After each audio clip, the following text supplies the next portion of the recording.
Dzień dobry. Dzisiaj porozmawiamy o jednej z najstarszych polemik w świecie gier, w świecie graczy. Czy gry powinny być długie czy krótkie? Czy 100-godzinna epicka przygoda to ideał? Czy może lepsza jest kompaktowa, 4-godzinna opowieść na jeden wieczór? Zanim przejdziemy do długości rozgrywki, warto zaznaczyć, że gry dzielimy według wielu kryteriów. Oto kilka najważniejszych. Po pierwsze, dzielimy na gatunki. Jest wiele np. RPG-ów, platformówek, jak np. Celeste, wyścigi, np. Forza, gry sportowe, FIFA najlepszym przykładem, czy też szeroko pojęte action adventure, czy jak współczesne Tomb Raidery. Po drugie, ze względu na ilość graczy. Mamy klasyczne single player, gry jak na przykładowo seria Crash Bandicoot, gry single player z elementami multiplayer jak Dark Soulsy, gry do grania w koopie tak jak It Take Two i gry typowo multiplayer jak Overwatch czy Massive Multiplayer Online jak World of Warcraft. Po trzecie, dzielimy ze względu na budżet, którym prawie zawsze idzie czas rozgrywki, prawie zawsze.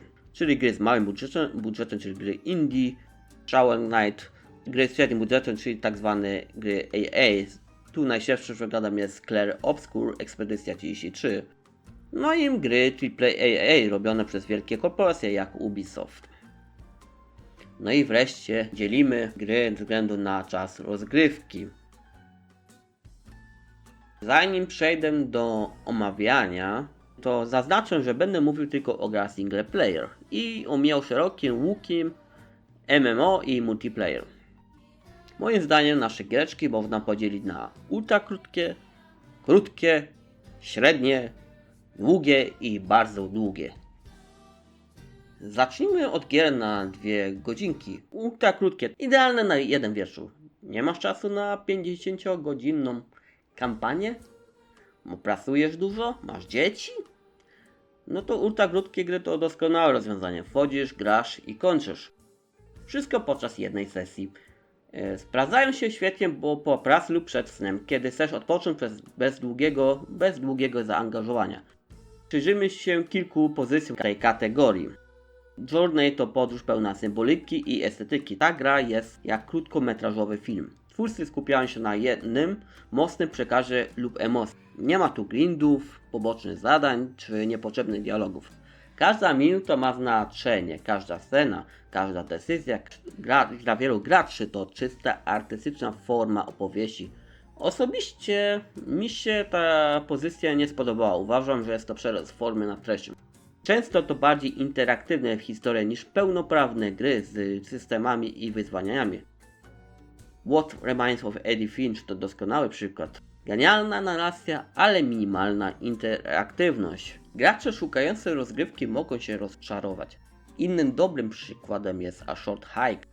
Świetna eksploracyjna przygodówka to idealny przykład gry, bardzo krótkiej, która pokazuje, że nie trzeba dziesiątek godzin ani spektakularnych scen, by stworzyć coś wyjątkowego.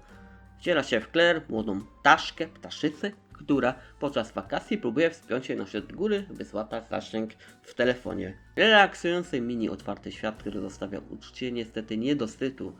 Niektórzy gracze po zakończeniu takich gier czują się oszukani. Gra się skończyła zanim się rozkręciła. Zżycie się z tą postacią, wczucie w świat, to wszystko potrzebuje czasu, którego tu po prostu nie ma. Częstym argumentem przeciw takim bardzo krótkim grom jest cena.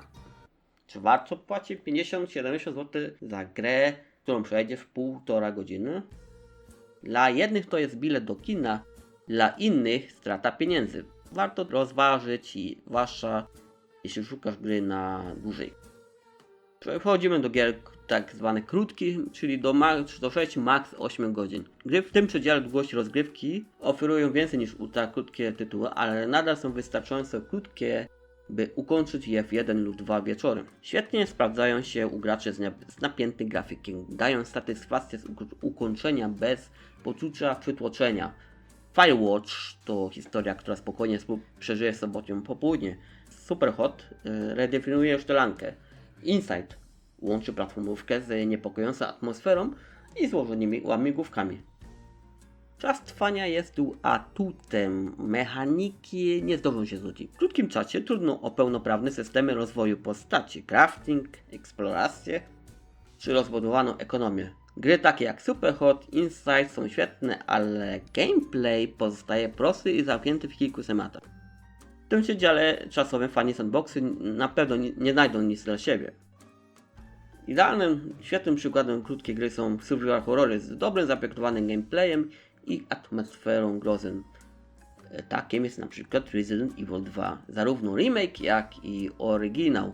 Gra od początku do końca trzyma w napięciu, ciągła presja, ograniczone zasoby, potwory i wszechobecny Mr. X nie dają wytchnienia. Każda lokacja ma sens, nie ma zapychaczy, w ciągu kilka godzin przechodzi przez posterunek policji, kanały, ulice, laboratorium. Żadna lokacja się nie nuży, a rozgrywka łączy walkę, eksplorację i łamigłówki. Mimo krótkiego czasu trwania gra oferuje filmowy poziom realizacji. Sprawy graficzne po animację, aktorstwo. No tutaj widać, że budżet był bardzo duży, ale nie przekuli tego na długi czas rozgrywki. Fabuła nie jest rozbudowana jak RPG, ale wystarczająco, by rozbudować atmosferę i przywiązanie do postaci. Wreszcie plusem krótkiej i ultra krótkiej gier jest regrywalność. Choć czas przejścia gry Resident Evil jest niezbyt wielki, to zachęca do ponownego przejścia. Wyższy poziom trudności, odblokowywane bronie, tryb speedrunu, dla fanów mechaniki to świetna zabawa, na więcej niż na jedno podejście. Krótkie tytuły potrafią oferować wysoką jakość na minutę, zamiast przeciągać treści, krótkie gry stawiają na intensywność. Każda minuta może zaskakiwać, wzruszać, zmuszać do refleksji. Teraz przechodzimy do gier 20 godzin. No chyba moich ulubionych. Gry o średnim czasie rozgrywki nie są przytłaczające, ale dają więcej przestrzeni na rozwój bohaterów, świata i mechaniki niż gry krótkie. To idealny wybór dla graczy, którzy nie chcą się wiązać na dziesiątki godzin, ale pozwala też na eksplorację i interpretację. Większa długość daje przestrzeń na rozbudowanie relacji, zwroty akcji, tło świata. Postacie mają więcej niż jeden wymiar. The Last of Us to świetny przykład tej gry średniej długości, z silnymi emocjami i rozwojem relacji Ellie i Joela. Gracz może mieć poczucie, że chciałby więcej. Z drugiej strony, jeśli gra ma niepotrzebne sekcje, może się dłużyć, jak na przykład w Tomb Raider w 2013 roku. Z czasem przedłuża rozgrywkę niepotrzebnymi falami przeciwników. W tym czasie można wprowadzić nowe mechaniki, elementy RPG, nowe bronie, lokacje. Gracz ma wrażenie progresu. W Jedi Fallen Order z czasem zdobywasz nowe moce, które otwierają nowe ścieżki. Z drugiej strony w 15 godzin trudno rozwinąć system RPG, crafting, rozbudowane ekonomię. Gracz musi wybierać głęboka mechanika czy narrację, jak w klasycznym Metroidvanii. Średnia długość pozwala bardziej zamieszkać w świecie gry, odkrywać jego historię, lore, sekrety. Alan Wake i Bioshock Infinity oferują mroczne, dobrze napisane uniwerse. Nie tylko akcje, ale i głębie. W przeciwieństwie do tytułu 60 godzin plus godzin, średnie gry można z przyjemnością przejść ponownie, zwłaszcza jeśli mają alternatywne zakończenie lub ukryte treści. Bioshock Infinity zachęca do drugiego podejścia z nowym zrozumieniem fabuły. Niektóre gry ze średnią długością rozgrywki nie mają ani dość głębi, by konkurować z RPG, ani dość świeżości, by zachwycać jak krótkie perełki. Wtedy szybko wypadają z pamięci. Niektóre klony Tomb Raidera lub Far Cry z tego segmentu bywają generyczne i mało wyraziste. Dobrze, przechodzimy do gier długich i ultra długich, czyli taki powyżej 20 godzin, a w przypadku tych najdłuższych nawet ponad 100 godzin. Długi czas pozwala opowiedzieć złożoną historię i prowadzić intrygi, relacje, zwroty akcji, tak jest na przykład w God of Warze, ale w tym nowych God of Warach rozwija się postacie, ich konflikty i relacje przez wiele godzin. Tworząc... tak jest na przykład w nowym God of Warze. Tam się rozwija postacie i konflikty i relacje przez wiele godzin, tworząc emocjonalne połączenie. Jak na przykład relacje pomiędzy Kratosem i jego synem Atreusem. Można stopniowo wprowadzać nowe mechaniki, drzewka rozwoju, crafting, zarządzanie ekwipunkiem. To daje poczucie wzrostu i wpływu. Horizon Zero Dawn jako przykład ultra długiej gry z wszystkimi misjami pobocznymi. Gracz rozwija broń, umiejętność, odkrywa nowe maszyny i taktyki. W tej grze, o ile wątek główny jest bardzo ciekawy, tak niektóre misje w Horizon bywają zbyt fechtowe, co zmywa główną narrację. Jeśli gra nie balansuje głównego wątku i pobocznych aktywności, może się rozmyć. Jeśli przerwiesz grę na kilka godzin, możesz zapomnieć fabuły, mechaniki, cele. W Wiedźminie 2 wybory i frakcje mogą stać się nieczytelne po dłuższej przerwie. Poboczne zadania, ukryte lokacje, minigry, zadania, frakcje, wszystko zwiększa imersję. W Yakuza 0 to nie tylko walka, ale też karaoke, zarządzanie klubem czy gra Mahjong, jak to się wymawia. Twórcy często dopakowują grę powtarzanymi zadaniami, wydłużyć czas. Tu niestety złym przykładem jest Assassin's Creed. Tam są misje typu idź tam, zabij kogoś, przynieś coś i tak kółko. Te gry oferują praktycznie zamieszkanie w wykreowanym świecie. To nie tylko gra, to doświadczenie. Gracz może spędzić dziesiątki godzin eksplorując, odkrywając historię, budując relacje. Wiedźmin 3 pozwala zwiedzać kontynent, uczestniczyć w intrygach, romansach, łowiectwie, hazardzie i ma naprawdę trzymającą w ciekawości historię z niczym dobrego, angażującego serialu. Elden Ring oferuje alternatywne ścieżki zakończenia i styl gry. Można wracać i odkrywać nowe aspekty. No i przejdźmy wreszcie do aspektu finansowego. Takie gry najczęściej są to produkcje AAA. Wadą takich gier jest właśnie czas, co często za długi, a dorosły palący człowiek, mając rodzinę, nie ma go. Spore ryzyko, że gracz porzuci tytuł w połowie właśnie ze względu na brak tego czasu albo monotonię, albo po prostu wolne tempo posuwania fabuły nie odpowiada.